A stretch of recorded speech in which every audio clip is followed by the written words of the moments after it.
जब हस्तिनापुर के सम्राट दुष्यंत को ऋषि कण्व के आश्रम में रहने वाली एक असाधारण और उन्मुक्त सुंदरता की प्रतिमा शकुंतला से प्रेम हुआ तो वे इस प्रेम में इतना रम गए कि उन्होंने बिना किसी को बताए शकुंतला से गंधर्व विवाह कर लिया। इस विवाह के साक्षी केवल प्रकृति थी, दसों दिशाएं थीं और देवता थे। लेकिन यही शकुंतला जब अपने गर्भ में महाराज की पवित्र निशानी को लिए हुए राज दरबार में अपना अधिकार मांगने पहुंची तो दुष्यंत उन्हें भूल गए। फिर तो दोनों की प्रेम कथा इतने कठिन मोड़ों से गुजरी कि इतिहास में अमर हो गई। इस ऐतिहासिक प्रेम कथा का मुख्य वर्णन महाभारत में मिलता है, लेकिन हमारी कहानी का स्रोत दुनिया के सबसे बड़े साहित्यकार कालिदास जी द्वारा लिखित अभिज्ञान शकुंतलम नाटक है, क्योंकि इस नाटक में शकुंतला और दुष्यंत की प्रेम कहानी अपना चरम सौंदर्य प्राप्त करती है। तो आइए प्रारंभ करते हैं। प्राचीन काल की बात है। राजा विश्वामित्र महर्षि वशिष्ठ से युद्ध में हारकर तपस्वी विश्वामित्र बन चुके थे। उनकी तपस्या उग्र से उग्रतर होती जा रही थी, लेकिन चूंकि पहले वे एक राजा थे, इसलिए देवराज इंद्र के मन में यह संशय व्याप्त हो गया कि कहीं विश्वामित्र तपस्या करके देवराज का पद तो नहीं पाना चाहते हैं। और इसीलिए देवराज इंद्र ने अपनी अप्सरा मेनका को विश्वामित्र की तपस्या भंग करने के लिए भेज दिया। मेनका अनिद्य सुंदरी थी। उन्होंने अपने अथक प्रयासों से विश्वामित्र की तपस्या तो भंग कर दी, लेकिन वे दोनों एक दूसरे के प्रेम में पड़ गए। विश्वामित्र और मेनका ने प्रेम में पड़कर बहुत समय तक प्रेम विहार किया और इसी प्रेम विहार के परिणाम स्वरूप मेनका गर्भवती हो गई। जब मेनका के गर्भ में एक भ्रूण का आगमन हुआ तो महर्षि विश्वामित्र को अपनी तपस्या की चिंता सताने लगी और वे गर्भवती मेनका को छोड़कर तपस्या करने चले गए। समय आने पर मेनका ने एक बड़ी ही सुंदर सी बेटी को जन्म दिया, लेकिन मेनका के साथ दिक्कत ये थी कि वे उस नवजात को लेकर स्वर्ग नहीं जा सकती थी और उनका स्वर्ग जाना भी अति आवश्यक था। इसलिए मेनका ने उस बेटी को कण्व ऋषि के आश्रम में छोड़कर स्वर्ग के लिए प्रस्थान किया। कहते हैं कि जब कण्व ऋषि ने उस लड़की के रोने की आवाज़ सुनी और वहां पर आए तो उस समय शाकुंतल नाम के पक्षी उस लड़की की रक्षा कर रहे थे और इसीलिए कण्व ऋषि ने उस लड़की का नाम रखा शकुंतला। शकुंतला ऋषि कण्व के आश्रम में उनके शिष्यों और उनकी बहन गौतमी के साथ पलने बढ़ने लगी। ऋषि कण्व सहित आश्रम के सभी लोग जानते थे कि यह लड़की विश्वामित्र और मेनका की संतान है, लेकिन फिर भी सबने शकुंतला को अपनी ही बेटी, अपनी ही बहन और अपनी ही पुत्री की तरह स्नेह और सम्मान दिया। शकुंतला पलने लगी, बढ़ने लगी और जब शकुंतला ने अपना यौवन प्राप्त किया तो वह अपनी माँ के समान अप्सरा जैसी सुंदर थी और अपने पिता के समान एक ऋषि की तरह तेजवंत थी। इधर उसी समय हस्तिनापुर में दुष्यंत नामक राजा राज्य किया करते थे। दुष्यंत पौरव वंश से आते थे और बड़े ही महान सम्राट थे। पूरी प्रजा उनकी इज्जत किया करती थी और उनका प्रजा में बहुत ही सम्मान था। एक बार दुष्यंत को यह खबर मिली कि गांव में कुछ जानवर आतंक मचा रहे हैं। अपने प्रजा की रक्षा के लिए दुष्यंत उन जानवरों को दूर भगाने के लिए गांव में आए और कुछ दिनों के बाद शिकार करते हुए एक जानवर का पीछा करते करते राजा दुष्यंत अपनी सेना से बहुत आगे निकल गए। अंतिम में जब वह जानवर पर अपना तीर छोड़ने ही वाले थे कि एक सन्यासी ने उन्हें रोक दिया और कहा कि महाराज, आप कण्व ऋषि के आश्रम की सीमा में हैं और यहाँ पर जीव हिंसा वैध नहीं है, आप इस जीव को नहीं मार सकते हैं। राजा दुष्यंत ने उस ऋषि को प्रणाम किया और कण्व ऋषि के बारे में जानकारी मांगी। इस पर सन्यासी ने कहा कि अभी कण्व ऋषि तो आश्रम में नहीं है, क्योंकि वे अपनी बेटी के ग्रह शांति के लिए सोम तीर्थ में यज्ञ करने गए हैं, लेकिन उन्होंने इस आश्रम की जिम्मेदारी शकुंतला को सौंप रखी है जो उनकी बेटी हैं। आप चाहें तो उनसे मिल सकते हैं। दुष्यंत ने अपने सारथी से कहा कि तुम यहीं पर मेरी प्रतीक्षा करो और ये मेरे राजोचित वस्त्र और मेरे हथियार सब रख लो, क्योंकि किसी भी आश्रम में राजा बनकर नहीं जाया जाता है। और इस प्रकार दुष्यंत एक साधारण मनुष्य की भांति उस आश्रम में शकुंतला से मिलने के लिए चले। उनका आशय शकुंतला से विवाह करने का या प्रेम करने का कतई नहीं था। वे तो जानते भी नहीं थे कि शकुंतला कितनी सुंदर हैं और कैसी हैं। उन्हें लगा कि वे कोई तपस्विनी हैं और आश्रम में आए हैं तो उनसे मिलकर प्रसाद ग्रहण किया जाए और आश्रम के बारे में जाना जाए, क्योंकि एक राजा का कर्तव्य है कि वह अपने राज्य के सभी लोगों से संवाद कायम करे। दुष्यंत इसीलिए आश्रम की तरफ बढ़ते चले जा रहे थे। रास्ते में उनके कानों में कुछ स्त्रियों के खिलखिलाने की आवाज़ पड़ी। जब उन्होंने ध्यान दिया तो एक आवाज़ कह रही थी कि शकुंतला, मुझे तो लगता है कि कण्व ऋषि को तुमसे अधिक ये उद्यान प्रिय हैं। इसीलिए तो तुम जैसी कोमल और सुंदर लड़की को इन नए वृक्षों को सींचने में लगा रखा है। शकुंतला नाम आते ही दुष्यंत के कदम ठिठक गए। दुष्यंत नहीं जानते थे कि शकुंतला कितनी सुंदर है या क्या है, लेकिन चूंकि वे शकुंतला से मिलने ही जा रहे थे इसलिए वे आवाज की दिशा में चल पड़े। अभी वे लता की ओट में ही थे। अभी उन तीनों लड़कियों की नज़र उन पर नहीं पड़ी थी कि दुष्यंत की नज़र शकुंतला और उनकी दो सखियों पर पड़ी। शकुंतला को देखकर दुष्यंत की आंखें विस्मय से फैल गईं। उन्होंने कभी कल्पना भी नहीं की थी कि धरती पर इतना सुंदर रूप सौंदर्य हो सकता है। पहली नज़र में ही दुष्यंत को शकुंतला से प्रेम हो गया। इधर तीनों सहेलियां यानी कि शकुंतला, प्रियंवदा और अनुसुईया दुष्यंत की उपस्थिति से अनभिज्ञ हंसी ठिठोली कर रही थीं। इतने में एक भौंरा आकर शकुंतला के अगल बगल मंडराने लगा। वह बड़ा ही ढीठ था। वह ओंठों के नजदीक पहुंच जाता था और शकुंतला कितना भी हटाती थी तो हटता नहीं था। दुष्यंत इस दृश्य को देख करके भौंरे की बात से जल रहे थे। उन्हें लग रहा था कि यह भौंरा कितना सुखी है जो निश्चिंत होकर शकुंतला के अधरों के आसपास मंडरा रहा है, और मैं बस यहाँ बैठा हुआ देख रहा हूँ, मैं कुछ कर भी नहीं सकता हूँ। इतने में शकुंतला ने अपने सखियों से कहा कि इस भौंरे को हटाओ, मुझसे तो यह हट ही नहीं रहा। सखियां उस समय हंसी ठिठोली के मूड में थीं। उन्होंने कहा कि शकुंतला, तुम राजा दुष्यंत को क्यों नहीं पुकारती हो? दुष्यंत हमारे राजा हैं और उनका कर्तव्य है कि अपने सभी प्रजाजनों की रक्षा करें। हो सकता है कि इस भौंरे को हटा करके वह तुम्हारी तरफ दृष्टि दें और तुम्हारी रक्षा करें। शकुंतला लजा रही थी और कहा कि यह मजाक करने का समय नहीं है, लेकिन दुष्यंत ने यह ठीक समय जान करके उसी समय वहां प्रवेश किया। चूंकि वे साधारण वेशभूषा में थे इसलिए सखियों ने उन्हें पहचाना नहीं। दुष्यंत ने उन तीनों से पूछा कि क्या आप लोगों को किसी की सहायता की आवश्यकता है? क्योंकि मैं यहाँ से गुजर रहा था और मैंने सुना कि आप राजा को बुलाने की बात कर रही थीं। क्या कोई आपको सता रहा है? क्या आपको कोई तंग कर रहा है? इस पर सखियों ने कहा कि हमें कोई तंग नहीं कर रहा, हम तो आपस में बातें कर रही थीं। एक साधारण सा भौंरा है जो शकुंतला को परेशान कर रहा था, लेकिन इसमें तो कोई बड़ी बात नहीं है, यह तो होते ही रहता है। दुष्यंत उस समय भले ही साधारण वेशभूषा में थे, लेकिन उनके शरीर के चिन्ह, उनकी बोली चाली, उनका रहन सहन और उनके चलने के ढंग आदि से यह लग रहा था कि यह या तो राजपुरुष हैं या राज परिवार से संबंध रखने वाले कोई महान व्यक्ति हैं। इसलिए सखियों ने उनकी आवभगत की, उनका आतिथ्य सत्कार किया और वहां आने का कारण पूछा। अभी दुष्यंत कुछ कहते ही कि वहां पर कुछ सन्यासी आ गए और सन्यासियों ने दुष्यंत को पहचान लिया और कहा कि महाराज आप यहाँ? तब सबको यह पता चला कि यही महाराज दुष्यंत हैं। दुष्यंत ने अपनी आप बीती बताई और कहा कि मैं यहीं पर शिकार खेलने के लिए आया था। पता चला कि यह महर्षि कण्व का आश्रम है तो मैं उनसे मिलना चाहता था, लेकिन फिर मुझे पता लगा कि वह यहाँ पर है नहीं, तो मैंने सोचा कि आश्रम वासियों से मिलकर ही कुछ प्रसाद ग्रहण करूं और फिर अपने राज्य वापस जाऊं। आप लोग कुशल क्षेम तो हैं ना? मैं यही पूछने के लिए आया था। इस पर सन्यासियों ने कहा कि आप बहुत ही समय से आए हैं, हम यहाँ पर यज्ञ करने वाले हैं और चूंकि ऋषि कण्व नहीं हैं और राक्षस हमें परेशान करते हैं तो आप हमारी यज्ञ की रक्षा करें। दुष्यंत ने सहर्ष ही इस प्रस्ताव को स्वीकार कर लिया। तब तक दुष्यंत की सेना भी उन्हें ढूंढते हुए आश्रम की सीमा पर आकर विश्राम कर रही थी। उनकी सेना में उनका सबसे प्रिय दोस्त माधव्य भी था। लेकिन इन सभी के बीच दुष्यंत और शकुंतला को एक दूसरे से प्रेम हो चुका था। दोनों की निगाहें मिल चुकी थीं और दोनों के हृदय में बराबर आग लगी हुई थी। दुष्यंत वहां पर 3-4 दिन तक रहे और यज्ञ की रक्षा की। यज्ञ निर्विघ्न समाप्त हुआ तो ऋषियों ने प्रार्थना की कि दुष्यंत आप यहाँ कुछ दिन ठहरकर हमारा आतिथ्य ग्रहण करें। उसी समय महल से भी एक संदेश आया कि राजमाता एक अनुष्ठान कर रही हैं जिसमें दुष्यंत को उपस्थित होना है।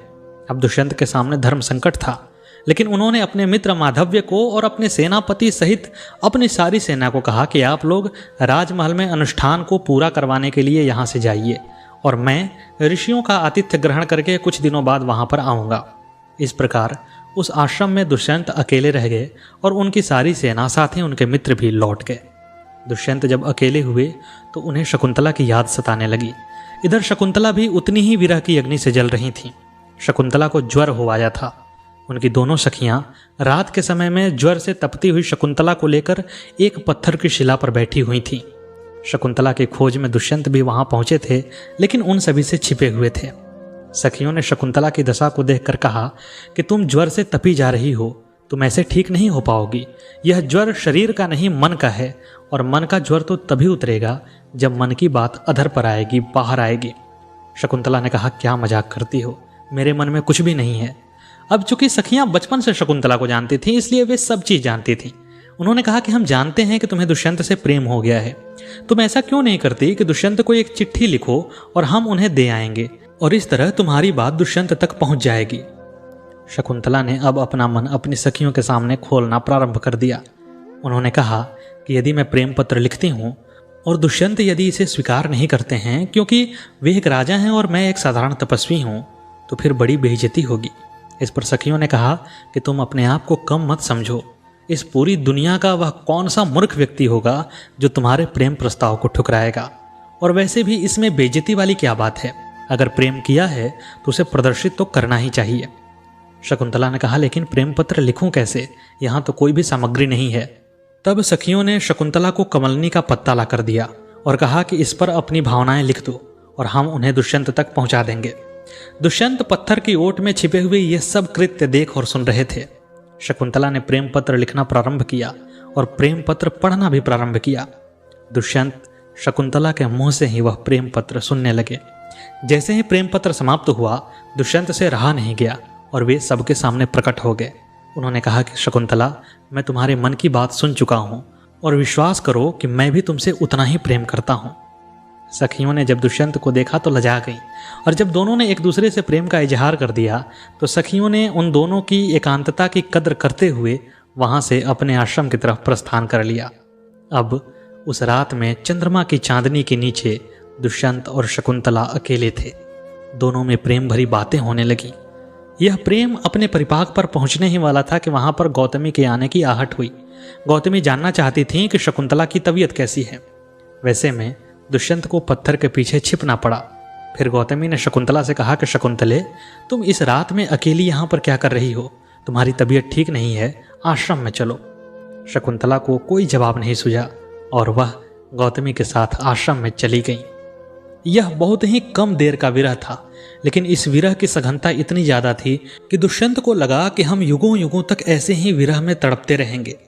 यही हालत शकुंतला की भी थी, और इसीलिए कुछ घड़ी और रात जाने के बाद शकुंतला चुपके से दुष्यंत के पास वापस आ गई। और उस रात में दुष्यंत और शकुंतला ने आगे बढ़ते हुए गंधर्व विवाह किया और फिर दोनों के देह एक हो गए।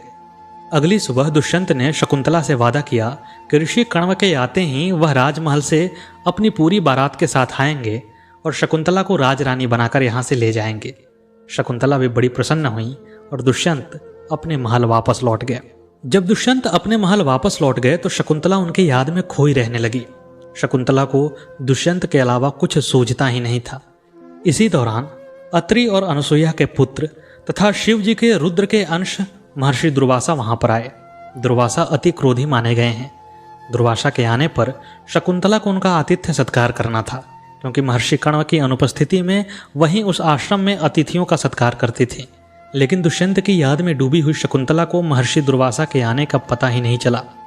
महर्षि दुर्वासा इस बात से क्रोधित हो गए और उन्होंने शकुंतला को शाप देते हुए कहा कि जाओ, जिस भी व्यक्ति के प्रेम में तुम मेरी अवहेलना कर रही हो वह तुम्हें एकदम से भूल जाएगा, उसे तुम याद ही नहीं रहोगी। विडंबना यह थी कि शकुंतला ने इस शाप को सुना भी नहीं, लेकिन उनकी दोनों सखियां प्रियंवदा और अनुसुईया इस शाप को सुन रही थीं। उस समय वे दोनों दुर्वासा के पास गईं और उन्होंने दुर्वासा की बहुत आवभगत की तथा उनसे अपने शाप को वापस लेने के लिए कहा। दुर्वासा ने कहा कि मैं अपने शाप को वापस तो नहीं ले सकता हूँ, लेकिन इतना कर सकता हूँ कि यदि इसके पास अपने प्रेमी की कोई निशानी हो और वह अपने प्रेमी को दिखा दे तो उसके प्रेमी की यादाश्त वापस आ जाएगी। सखियों ने कहा कि यह भी ठीक है, और इसके बाद महर्षि दुर्वासा अपनी यात्रा पर आगे चले गए। सखियां चाहती तो शकुंतला को इस शाप के बारे में बता सकती थीं, लेकिन उन्होंने सोचा कि यदि शाप के बारे में शकुंतला को बताया जाए तो वह घबरा जाएगी और ऐसे में शकुंतला दुख में आ जाएगी। और फिर उन्होंने सोचा कि शकुंतला के पास राजा दुष्यंत की दी हुई अंगूठी है जो शकुंतला को प्राणों से प्रिय है, वह उसे एक पल भी अलग नहीं करती, तो फिर यह संभव ही नहीं कि वह अंगूठी कहीं इधर उधर होगी और दुष्यंत उसे भूल जाएगा। अंततः जब शकुंतला दुष्यंत के पास जाएंगी और अंगूठी को दिखा देंगी और शकुंतला को दुष्यंत मिल जाएंगे। यही सोचकर सखियों ने इस श्राप के बारे में शकुंतला को कुछ नहीं बताया। इधर शकुंतला को गर्भ हो आया था और शकुंतला इस बात से परेशान थी कि कण्व ऋषि को यह बात कैसी बताई जाए। लेकिन जब कण्व ऋषि आश्रम में आए तो एक आकाशवाणी ने उन्हें पहले ही बता दिया कि दुष्यंत और शकुंतला का गंधर्व विवाह हो चुका है।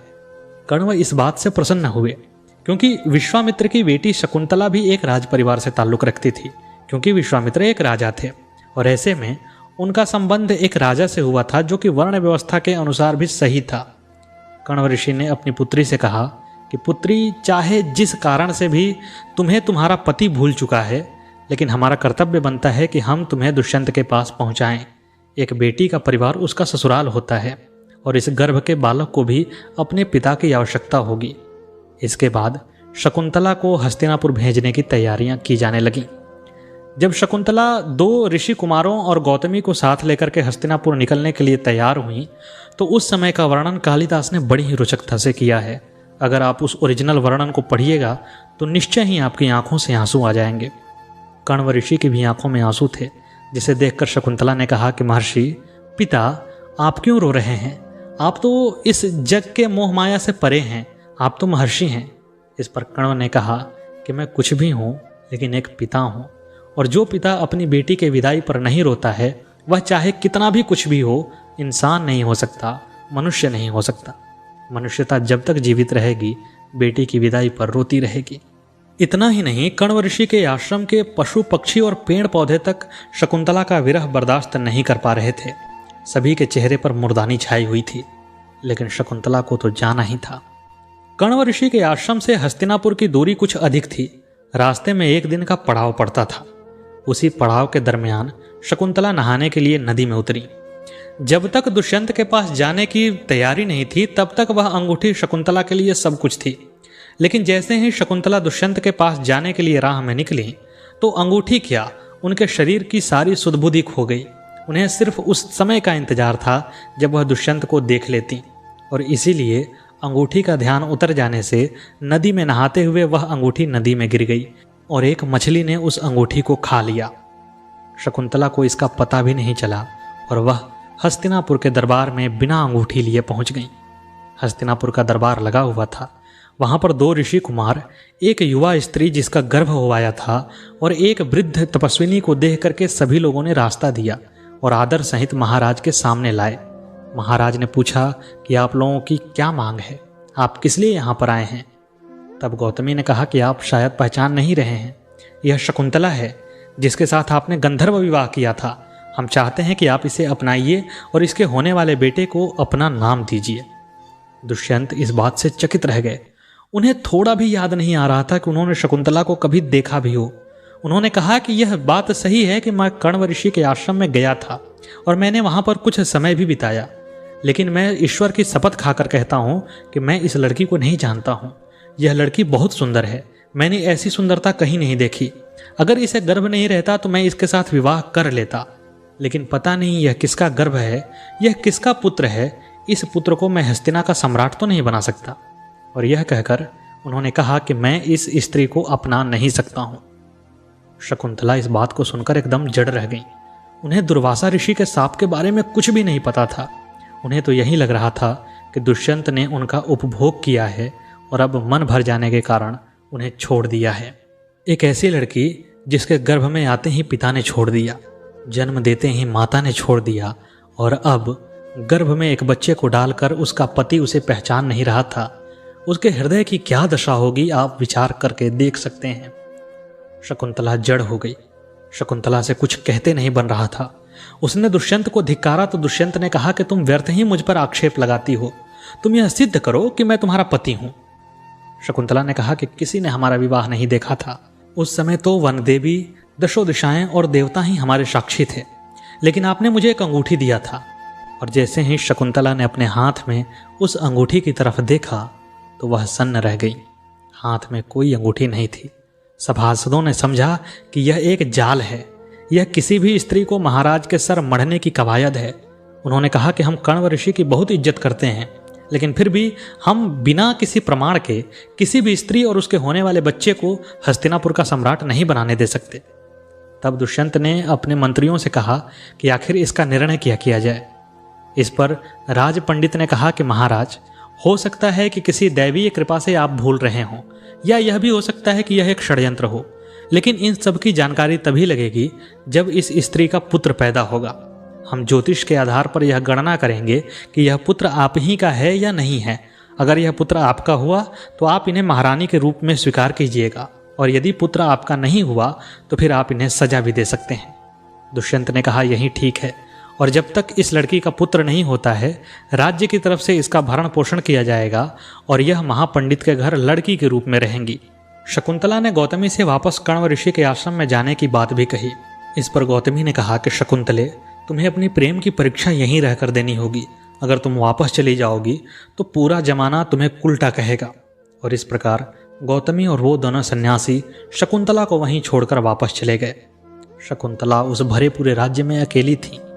कहते हैं कि जब राज पंडित के घर वह जा रही थीं तो रास्ते से एक अदृश्य शक्ति ने शकुंतला को गायब कर दिया और शकुंतला को लेकर के महर्षि कश्यप के आश्रम में गई और वहीं पर शकुंतला रहने लगी। इधर दुष्यंत अपने राज्य काज में लगे हुए थे कि एक दिन कुछ सिपाहियों ने एक मछुआरे को पकड़कर उनके सामने हाजिर किया। मछुआरे पर आरोप था कि इसने महाराज की अंगूठी चुराई है। दुष्यंत ने कहा कि एक मछुआरा मेरी अंगूठी कैसे चुरा सकता है। तब सिपाहियों ने कहा कि यह अंगूठी लेकर बेचने जा रहा था, वहां पर हमने इसे पकड़ा है। मछुआरे ने कहा कि महाराज, अंगूठी मैंने चुराई नहीं है, बल्कि मैंने एक मछली पकड़ा और जब उस मछली को काटा तो उसके गर्भ से मुझे यह अंगूठी मिली। दुष्यंत ने कहा, दिखाओ। और जैसे ही दुष्यंत ने उस अंगूठी को देखा, उन्हें शकुंतला की याद आ गई और वे हतप्रभ रह गए। उनका दिल उन्हें धिक्कारने लगा।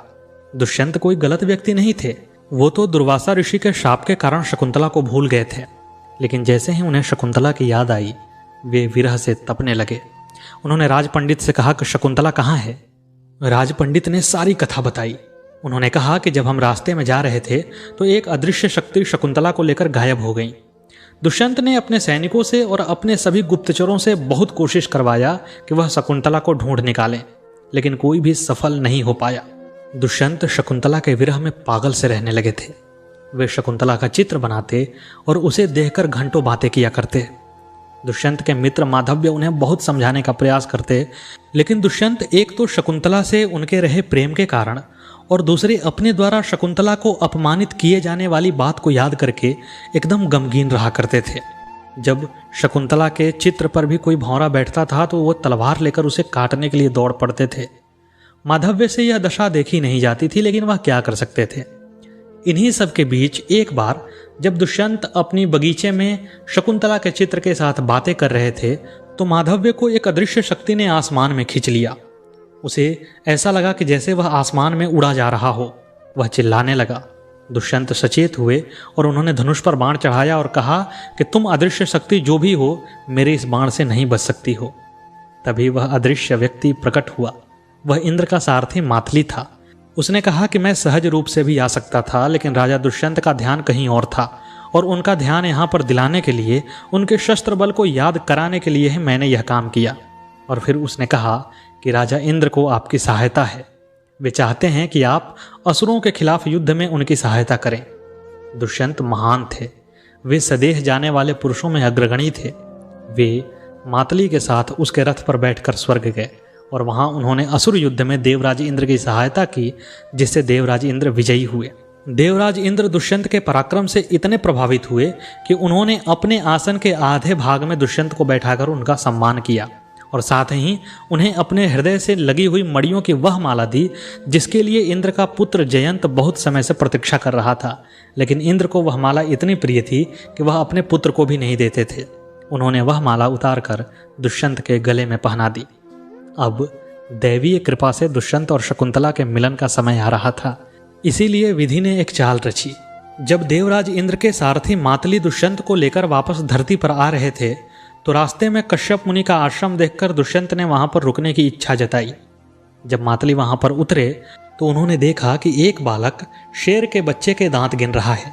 बगल में उसकी माँ निःसहाय से उस लड़के की तरफ देख रही है, लेकिन लड़के का आत्मविश्वास इतना अधिक है कि वह शेरनी उस लड़के के सामने बढ़ नहीं पा रही है। दुष्यंत को बड़ा आश्चर्य हुआ। उन्होंने पूछा कि पुत्र, तुम्हारा नाम क्या है? लड़के ने अपना नाम बताया, सर्वदमन। दुष्यंत ने पूछा, तुम्हारे माता पिता कौन हैं? लड़के ने कहा कि आपको इससे क्या प्रयोजन है? तभी वहां पर कुछ परिचारिकाएं आईं और उन्होंने कहा कि सर्वदमन, तुम फिर से सिंह से खेलने लगे। तुम वापस चलो, तुम्हारी माँ शकुंतला बुला रही है। दुष्यंत ने जैसे ही शकुंतला का नाम सुना तो उन्होंने ध्यान से बालक को देखा। उन्हें बालक की परछाई में अपनी परछाई दिखाई दी, लेकिन फिर भी वे निश्चिंत होना चाहते थे कि यह शकुंतला मेरी ही शकुंतला है। उन्होंने परिचारिकाओं से पूछा कि शकुंतला कौन है। इतने में उनमें से एक ने हड़बड़ाते हुए कहा कि सर्वदमन, तुम्हारे हाथ में बंधा हुआ वह धागा कहाँ गया जिसे महर्षि कश्यप ने अभिमंत्रित करके बांधा था? वह धागा बगल में गिरा हुआ था। दुष्यंत ने उस धागे को अपने हाथ से उठाया और लड़के की कलाई पर बांध दिया। वह परिचारिका जो उस धागे को खोज रही थी, वह आश्चर्य से दुष्यंत की तरफ देखने लगी। दुष्यंत ने कहा कि इस तरह क्यों देख रही हो? तब परिचारिका ने बताया कि यह अभिमंत्रित धागा था। अगर लड़के के माता पिता के अलावा कोई भी इसे छू लेता तो यह धागा सर्प बनकर उसे काट खाता। आप कौन हैं? तब दुष्यंत ने बताया कि मैं राजा दुष्यंत हूं। इतने में शकुंतला भी वहां आ गई। दुष्यंत और शकुंतला ने एक दूसरे को देखा। एक दूसरे की आंखों में परिचय के भाव थे। जब शकुंतला ने राजा दुष्यंत की आंखों में अपने प्रति परिचय के भाव देखे तो उनका हृदय गदगद हो गया। लेकिन उस दिन की बात को याद करके शकुंतला वहां से जाने लगी और अपने साथ अपने बेटे को भी ले जाने लगी। दुष्यंत ने शकुंतला से बहुत क्षमा मांगी, लेकिन शकुंतला उन्हें क्षमा करने की स्थिति में नहीं थी। उन्हें लग रहा था कि दुष्यंत ने मेरा भोग किया है।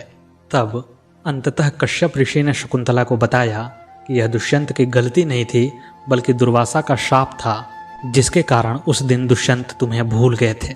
और फिर शकुंतला और दुष्यंत एक हुए और दुष्यंत और शकुंतला का वह पुत्र, जिसका नाम सर्वदमन था, आगे चलकर भरत नाम से विख्यात हुए, जिनके नाम पर हमारे देश का नाम भारत पड़ा। और आज भी हम गर्व से कहते हैं कि हम भारतवासी हैं या हम भारतवंशी हैं, हम भरत के वंशज हैं।